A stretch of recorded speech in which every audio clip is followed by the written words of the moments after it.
Hello, everybody, and welcome to Fun List Friday here on the Eat Sleep List YouTube channel. My name is Matt Johnson, your host, and today it's National Video Game Day, so I want to discuss one of my favorite aspects of playing video games, and that is playing with the people that we love and care about the most. Let's make a list.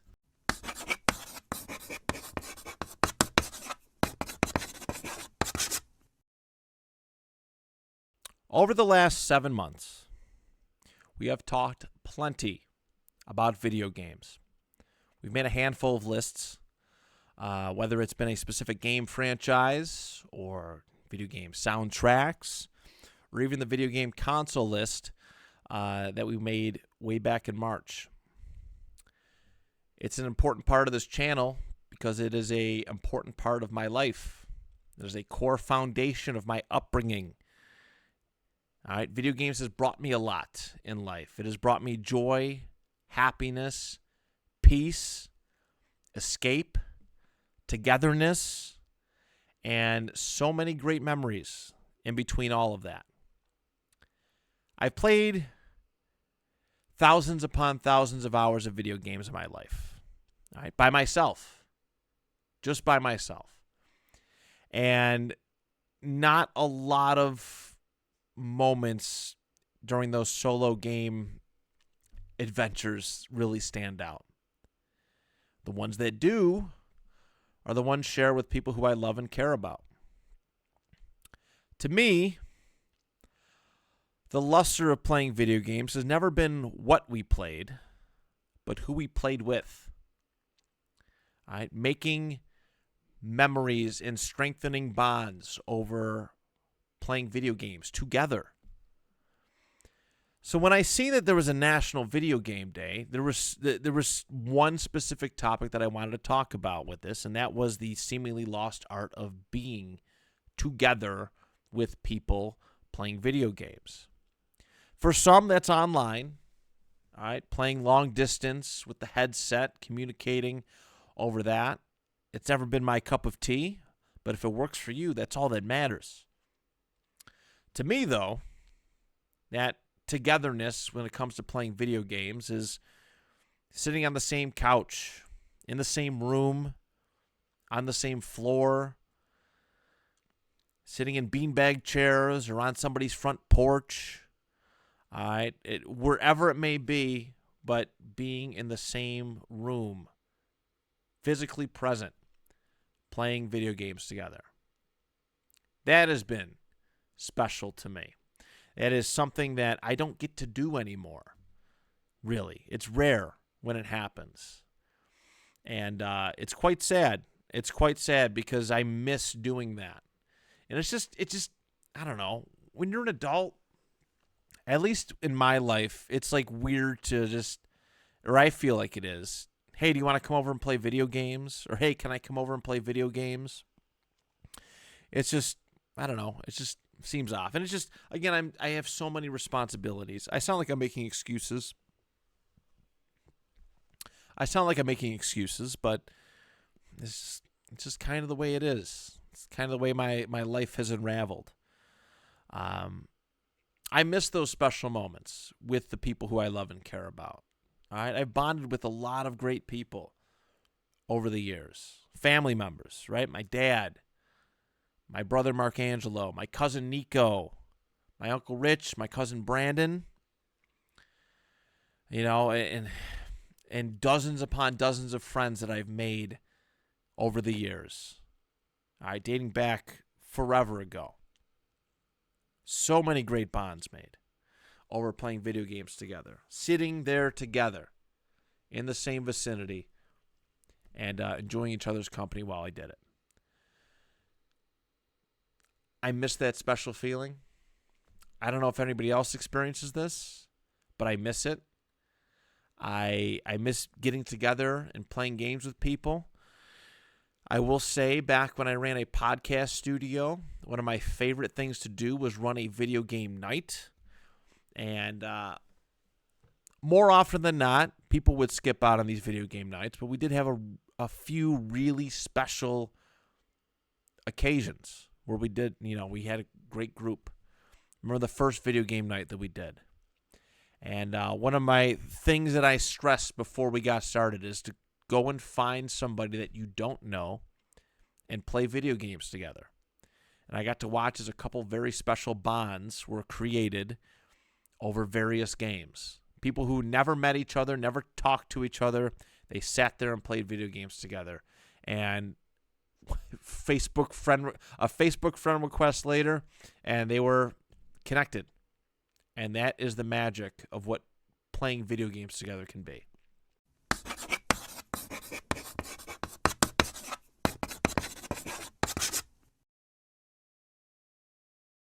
Togetherness.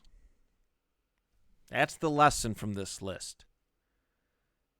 Doing things together. Playing video games once again together. Whether it is through your online means or whether it is through in-person, sitting down, having a good time. Togetherness. For me, playing video games with other people was like breathing air. It just happened all the time. It's all I ever knew. I rarely ever played video games by myself. I always had somebody to play with. All right? And then one day, it just stopped. One day, I didn't have anybody anymore. All right? I don't even remember the last time I played video games with somebody. Sitting on a couch with them. Sitting in the same room. It's been a little while.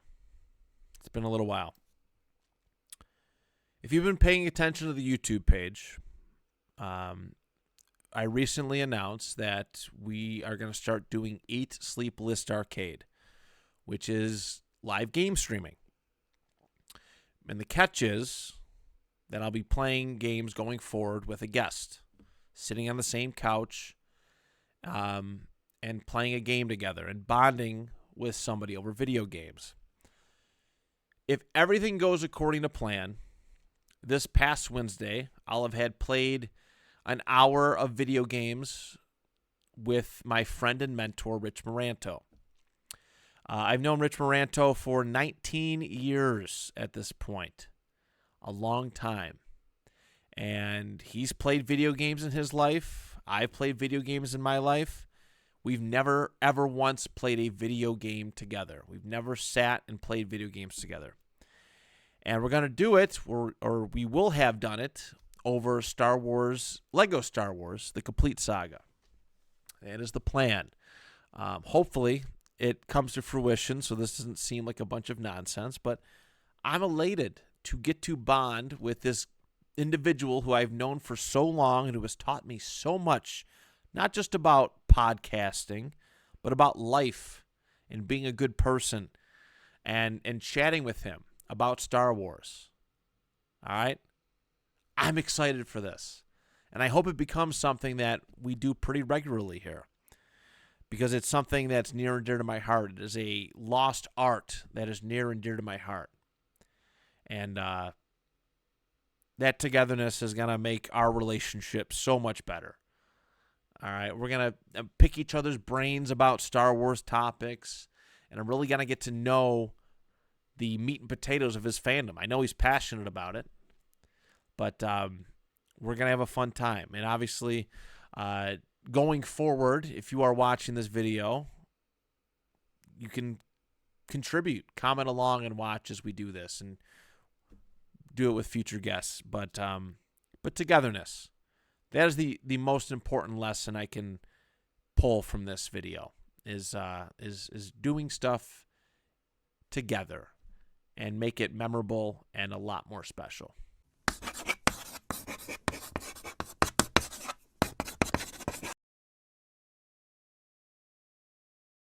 All right, everyone, it is time for my favorite part of every single video that we do, making the top 10 list.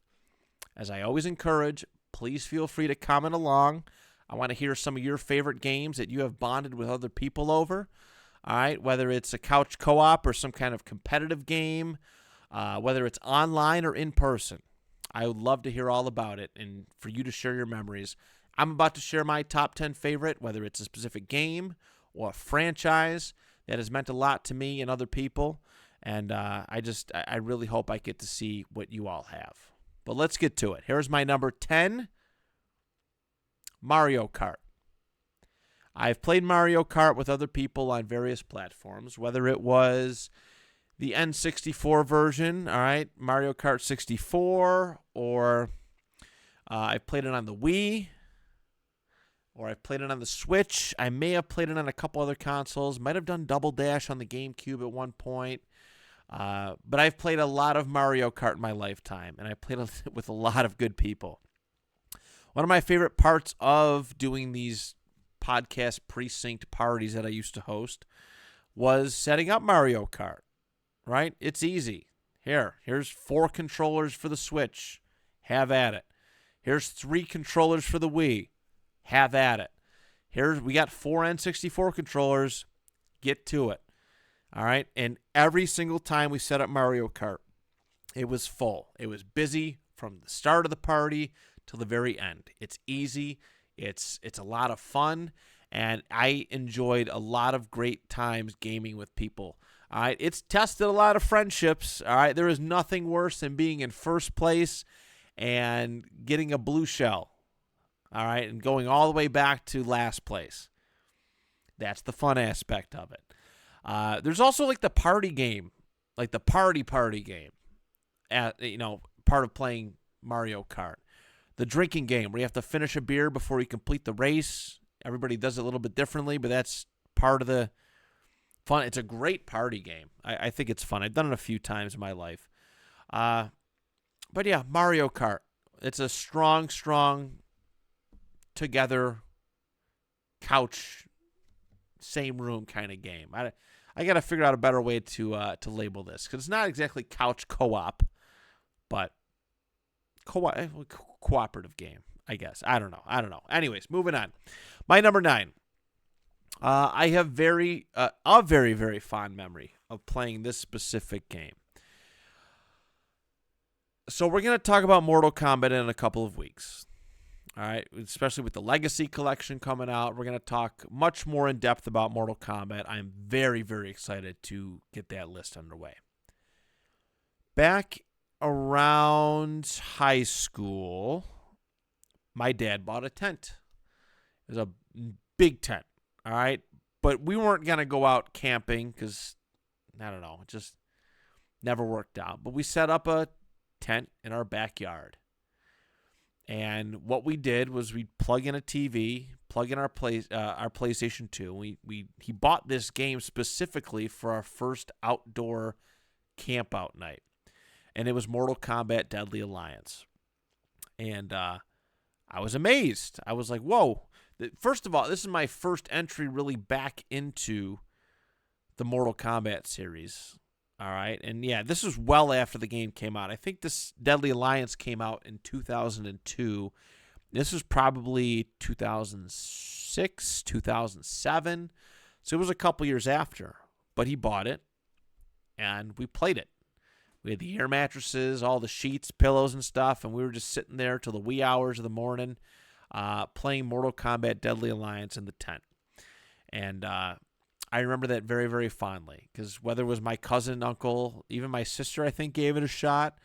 Everybody got a turn, and we did like a mini tournament in this thing. And I don't know, like it has a smell, like it just smells like air mattress to me. Like I associate the smell of air mattress to Mortal Kombat Deadly Alliance. It's weird, but it's a core memory. We did it very, very frequently.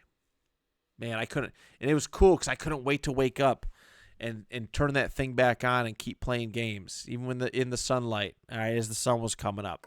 And yeah, MK Deadly Alliance, very, very fond memory. Very, very fond together game. That's my number 9. Number 8, Sonic and Mario at the Olympic Games. The Wii is one of the best purchases I have ever made. Seriously. I've bought plenty of game consoles, but the Nintendo Wii was the very first game console that I ever bought with my own money. And it became this awesome just family thing, which is what it was meant to be.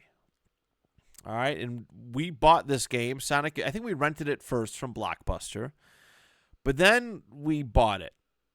And I remember summer days, and me, my dad, brother, and my dad would be off of work or whatever for a little bit of stretch, and we'd all be around the TV playing it. Or at nighttime, we'd be playing Sonic and Mario at the Olympic Games, doing whatever kind of events we did, and it was fun. It was a blast. Like, my mom never played video games, but watching her play, seeing her play Sonic and Mario at the Olympic Games, as well as my next entry, was like really cool. And that's like the best part of it is that these games were about being together and being a family, and it made people want to play video games. So much fun. So much fun. Love that one, and that is my number 8. My number 7 is Wii Sports. All right, this was the pack-in game for the Wii that I purchased. I know there's a couple different variations of pack-in games, but Wii Sports was the greatest. Easily one of my favorite video games of all time. I love the various options. You have the tennis, you have the bowling, boxing, golf, baseball. We did it all as a family. All right, you could bring the Wii anywhere. I'd go over to my cousin's house and we'd play this thing. It was surreal. All right, it was so advanced. I got it back in like 2007. Actually, it would have been 2008. But I couldn't believe, like, at that time, that was the most advanced video game console I'd ever seen. And this Wii Sports game was unbelievable as far as what it could do. And we did great. Nah, we don't want to go out bowling. Let's stay in and go bowling.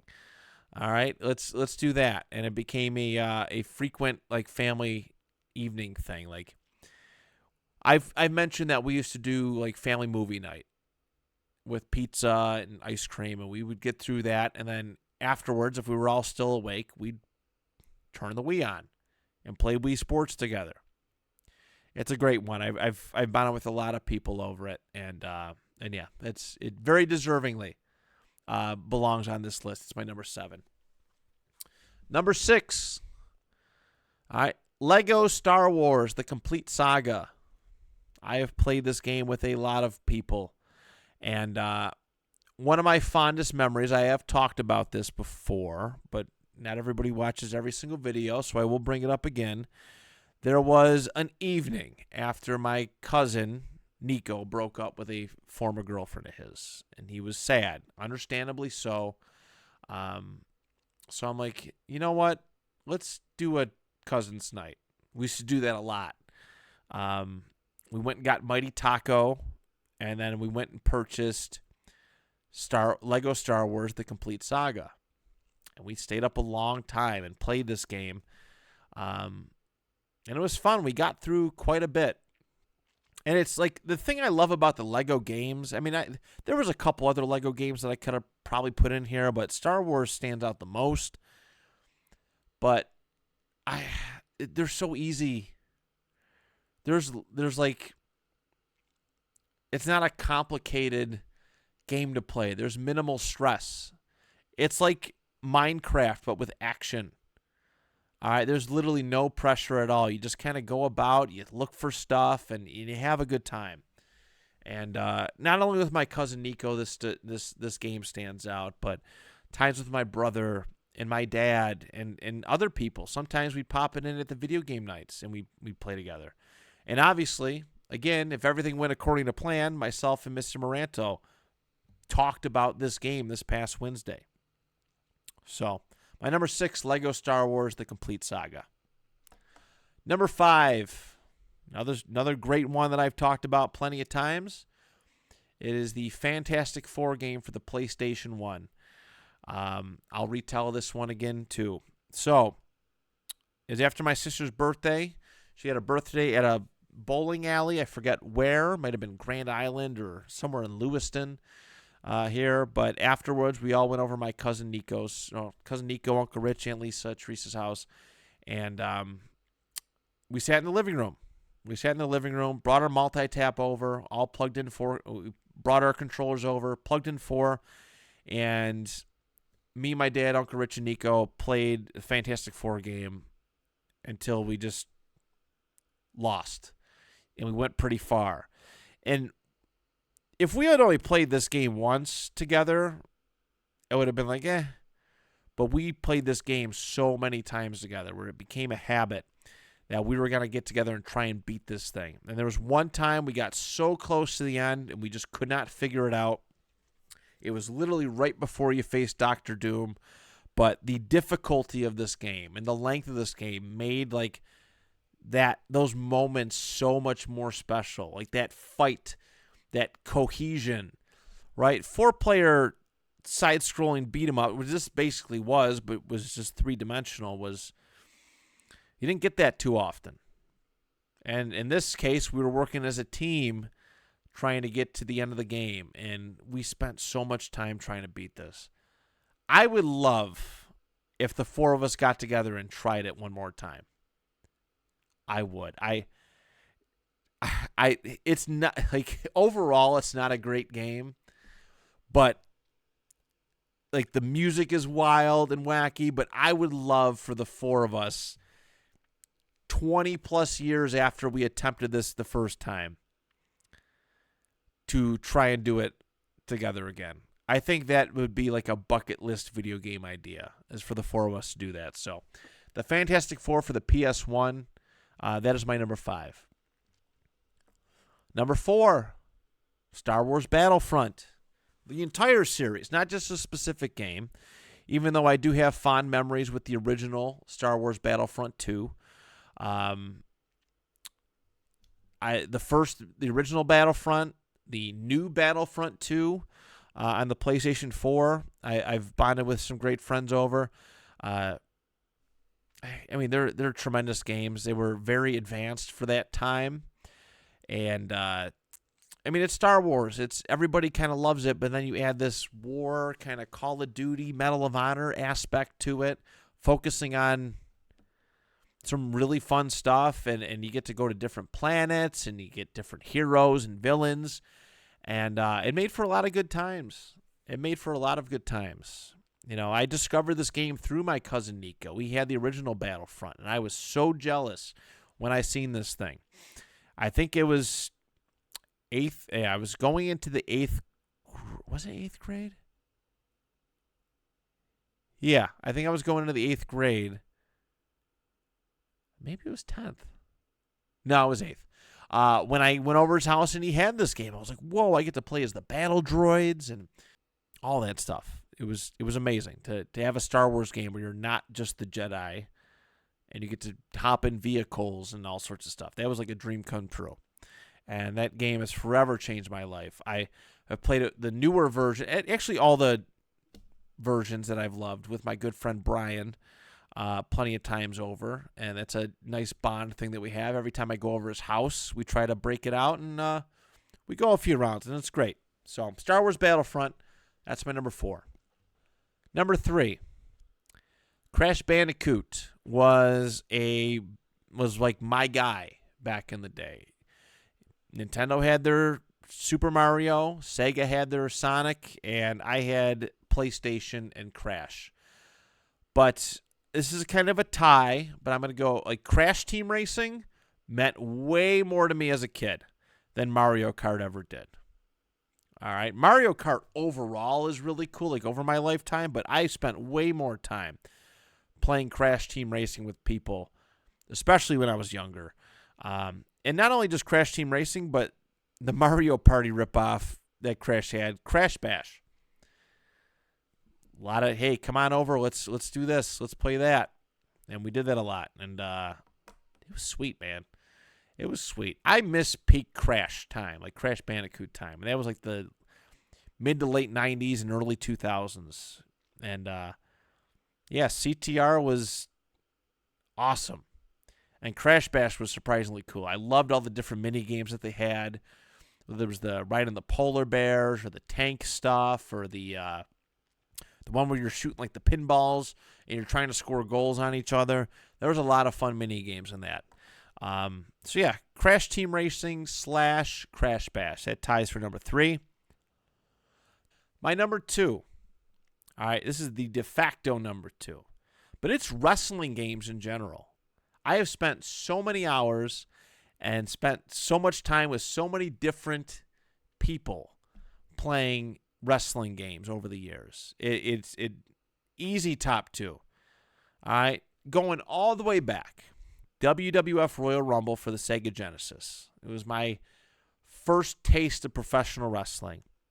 And me and my dad would play that game quite often. I loved the music. I loved the wrestlers in it. I became very, very attached to each and every single one of them. We played that a lot. We did. And we had a lot of fun. Then you go on to the PlayStation era. And there was the WCW NWO Thunder. And I think they had a Nitro game.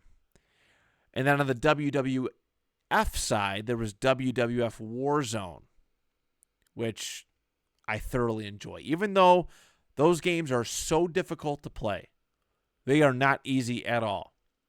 I loved them. I really did.